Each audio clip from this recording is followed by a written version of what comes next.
can we evolve into another place? A whole lot of people asking, can we make a bigger brain so that we could act better, we could be more intelligent, we could do many more things?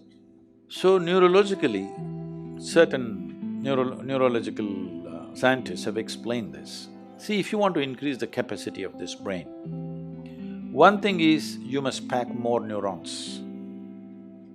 This is how a lot of children are born with excess neurons. Those are the children who are hyper, very brilliant but hyper and unstable. Well, the moment today doctors see them, they pounce on them and because medical industry is a big industry, they're always looking for a victim. And pharmaceutical industry is the second largest industry, so they pump something into it, they give some name ADD, ADH, ABC or XYZ. All the 26 alphabets have been expanded like this. But when a child is like this is not abnormal, this is normal. A whole lot of children are born like this, that there is excess neurons in the brain.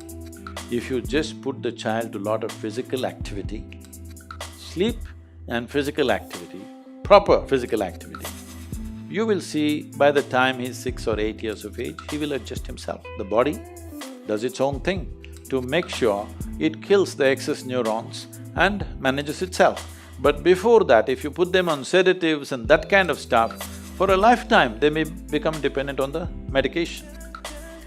Having said that, another way to enhance your brain capacity is to increase the size of the neuron. If you increase the size of the neuron, the capacity of the brain could expand big time. But right now as you sit here in a restful condition, more than 20% of your energy is being consumed by your brain.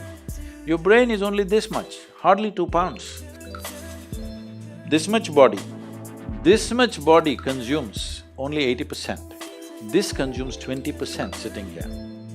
If you increase the size of the neuron, the kind of energy that it will demand, the body cannot sustain. So this is what the neurological assessment is. But Adi Yogi, over 15,000 years ago, said something very unique. People asked the same question. So Adi Yogi said, see, you can learn to use your existing capacities in a much higher way than the way you're using it right now.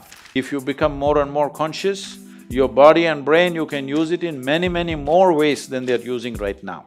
But if you have to physically or physiologically evolve, then the way the planetary systems are, some change needs to happen in the solar system, because solar system is like a potter's wheel.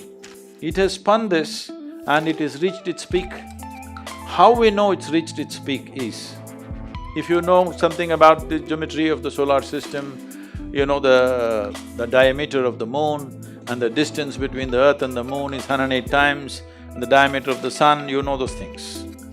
So, if you look at the human system, there are 114 junction points or chakras as they're called.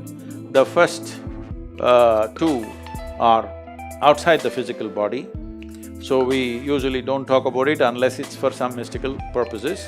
So 112, out of that 112, 4 of them, you cannot do anything about them.